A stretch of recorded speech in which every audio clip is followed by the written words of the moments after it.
এবং আনিসের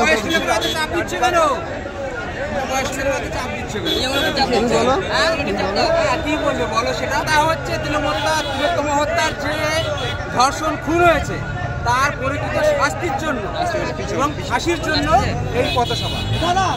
কতটা সাড়া মিলছে বলে মনে করছে? আশা করি আমরা সেই আশায় আছি। সিপিআইয়ের হাতে গিয়েছে, আমরা দেখছি যদি না হয় আরো আমরা বড় আন্দোলন করব।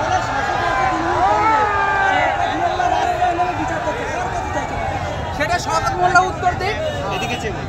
তিনি পুলিশ মন্ত্রী, তিনি স্বাস্থ্যমন্ত্রী, তিনি মুখ্যমন্ত্রী, হাতটা নিচু করে কার কাছে বিচার চাইছে সে তিনি বলুন।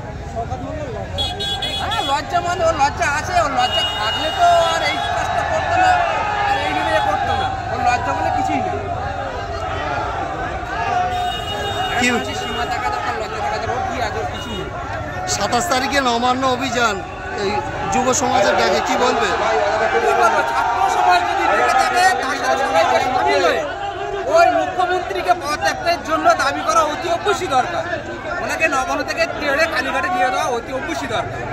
যে কোনো দায়িত্ব নিয়ে কাজ করতে পারে না, তার দায়িত্ব ছেড়ে না বসাই দরকার। মুখ্যমন্ত্রী নিজে আবার বিচার চাচ্ছেন, কি বলবেন? সেটাই তো তার কাছে চাইছে। যে রাজ্যের মুখ্যমন্ত্রী, যে পুলিশ মন্ত্রী, যে স্বাস্থ্যমন্ত্রী, সবকিছু তার আছে, সেই তার কাছে বিচার চাইছে। এটা লজ্জার বিষয়। রাজ্যবাসী আমাদের সবচেয়ে বড় লজ্জা।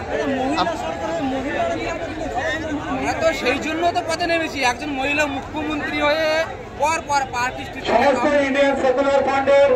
আচ্ছা হাসখালি, বর্ধমান থেকে আপনার আর্যিকর, সমস্ত জায়গায় দেখো ধর্ষণ আর খুনি, ধর্ষণ আর খুনি।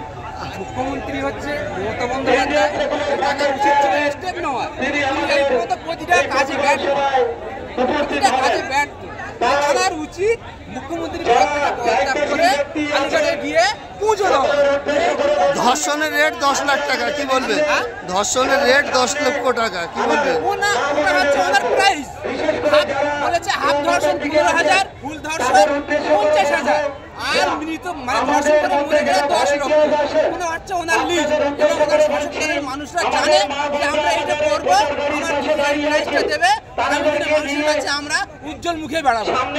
এত নগ্ন রাজনীতি নিয়ে চলছে, এটা বাংলার মানুষ বুঝে গেছে। আগামী দিনে বাংলার মানুষ ওনাকে টেনে হিসেবে নবান্ন থেকে কালীঘাটে পুজো দেওয়ার জন্য পুরো বসিয়ে রেখে দেবে।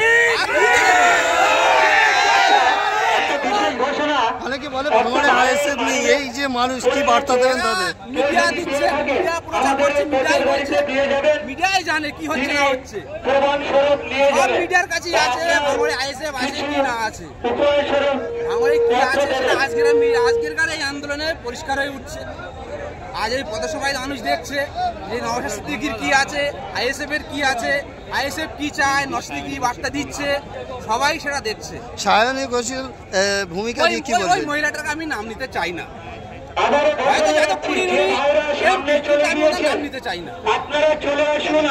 কেন চান না? নিজে মুখে বলছে মানুষ ঠিক বলেছে, ওনার একটা কুরুচি মন্তব্য, উনি তাদের সমর্থন করছে, সেটা মহিলা সম্পর্কে আমি কিছু মন্তব্য করতে চাই। যে সমস্ত মায়েদের পেট খালি রয়েছে তাদের সুবিধা চাইয়ে দেওয়ার জন্য আমাদের সঙ্গে যে সমস্ত মায়েরা উপস্থিত হয়েছেন তাদেরকে সামনে রেখে আমরা এই প্রক্রিয়া মানা যায়, চালিয়ে নিয়ে যাব এবং সাথে সাথে আর কিছুক্ষণের মধ্যে আমাদের বিধায়ক আমাদের মধ্যে উপস্থিত হবেন। তাই যে সমস্ত ভাইয়েরা সামনের দিকে গিয়ে পড়েছেন আপনাদের কাছে অনুরোধ করছি আপনারা পিছিয়ে আছেন। বিশেষ করে আমাদের যারা বুথ কমিটি